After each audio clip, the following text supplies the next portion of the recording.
Halo guys, assalamualaikum. Balik lagi di Dinli Channel. Sekarang kita ditemenin sama anak tuyul. Ini namanya Neng Cantik guys. Oke, buat teman-teman yang belum subscribe, silahkan bantu channel ini dengan subscribe, like, dan komen. Di-share juga kalau kalian merasa informasi-informasi di channel ini perlu untuk dibagi ke teman-teman yang lain gitu ya. Kali ini saya akan sharing soal hal-hal sepele yang mungkin berbahaya buat kucing. Ya, bisa berbahaya buat kucing gitu ya.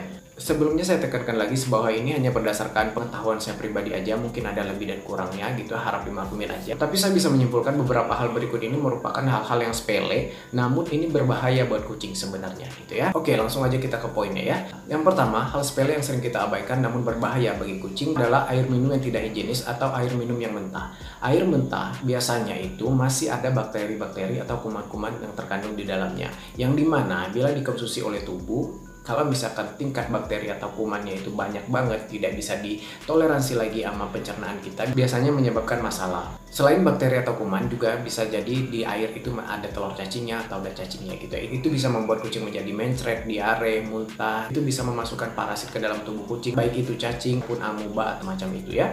Nah, jadi saya sarankan buat teman-teman yang masih sering kasih kucingnya air mentah, sebaiknya kasih air mateng atau air galon gitu ya. Air galon di sini bukan berarti harus air yang asli aqua yang original gitu, nggak guys. Yang biasa pakai air isi ulang juga nggak apa-apa, selama misalkan itu airnya memang difilter dengan bagus gitu ya, airnya itu higienis, layak untuk dikonsumsi, ya kenapa enggak gitu ya. Saya juga sering pakai air isi ulang. Selama air isi ulang itu kalau saya pakai sendiri itu nggak ada baunya, nggak berbusa, juga nggak ada rasanya gitu ya. Itu biasanya lebih higienis. Pencernaan kucing ini beda dengan manusia, terutama kucing-kucing indoor. Dan lagi kalau kucing-kucing ras, kucing Persia seperti itu ya, itu sangat rentan akan mencret dan diare guys. Jadi pencernaan mereka nggak sekuat pencernaan kita atau pencernaan kucing-kucing yang biasa hidup outdoor atau hidup di luar gitu ya. Karena kucing-kucing yang di luar itu memang udah beradaptasi gitu ya. Misalkan kalau kita nanya kenapa tuh kucing-kucing di luar suka minum air comberan, sehat-sehat aja.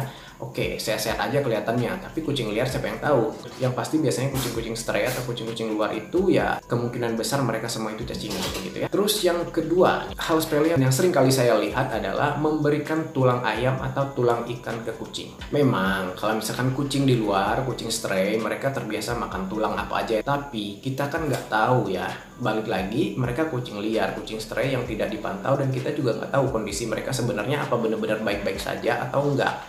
Atau mungkin memang mereka juga sudah beradaptasi karena kerasnya kehidupan gitu. Jangan samakan dengan kucing-kucing indoor, kucing-kucing dalam rumah, apalagi kucing-kucing ras seperti Persia begitu, dengan kucing-kucing liar. Tingkat toleransi terhadap sesuatu juga mungkin berbeda untuk pencernaan masing-masing kucing gitu ya. Jadi ambil amannya aja. Sebaiknya jangan memberikan tulang ikan atau tulang ayam ke kucing yang keras-keras gitu ya. Kalaupun mau ngasih itu di presto atau direbus sampai empuk.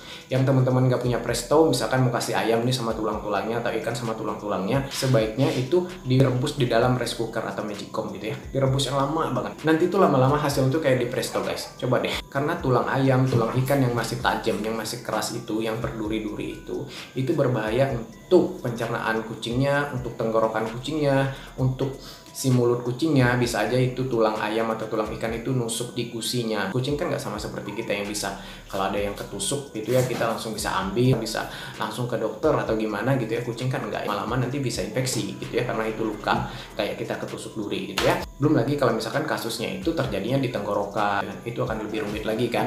Nah, kalau misalkan udah sampai di lambung sih sebenarnya ya dari yang saya baca, si asam lambung kucing itu cukup keras atau cukup asam untuk menghancurkan sekedar tulang-tulang aja mah. Mengingat kucing juga kan karnivora ya, makhluk pemakan daging-dagingan. Jadi untuk mencerna tulang itu sebenarnya si asam lambung itu udah kuat sih. Sekedar tulang ikan atau tulang ayam ya, bukan tulang kerbau, tulang sapi begitu yang gede ya. Mungkin nggak ya, kucing juga nggak akan bisa makan itu kan. Terus yang ketiga, hal sepele lain yang bisa membahayakan kucing menurut saya adalah deterjen, obat pel nggak semestinya terkonsumsi. Mengingat kucing ini kan suka menjilat ya. Kucing misalkan dia nginjak lantai yang ada bekas obat pelnya gitu ya, atau ada deterjennya, kucing kan nggak bisa tuh ngelap pakai tisu tangannya, otomatis dijilat kan gitu kan, dibersihnya dengan menjilat gitu kan. Nah itu berbahaya, nggak perlu saya jelasin lagi, itu kan memang bukan untuk konsumsi ya, otomatis itu berbahaya gitu ya. Ini bisa keracunan, bisa berbusa, bisa seperti kucing kena virus yang muntah-muntah terus, keracunan yang parah gitu ya kalau misalkan kucing menelan terlalu banyak yang memang tidak semestinya untuk dikonsumsi gitu ya.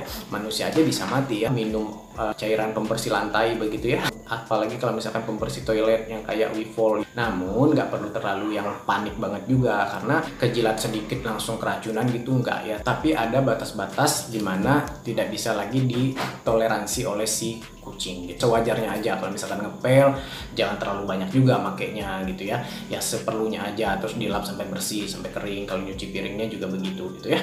Terus yang keempat, memberikan makanan pedas atau makanan berbumbu atau makanan yang masih banyak mengandung rempah-rempah. Mengingat pencernaan kucing ini sensitif, jadi ini rentan banget mereka sakit perut kalau kita kasih makanan yang pedas. Selain makanan yang pedas juga, kita tidak boleh memberikan makanan-makanan yang bersantan ke kucing. Itu juga bisa menyebabkan kucingnya mencret.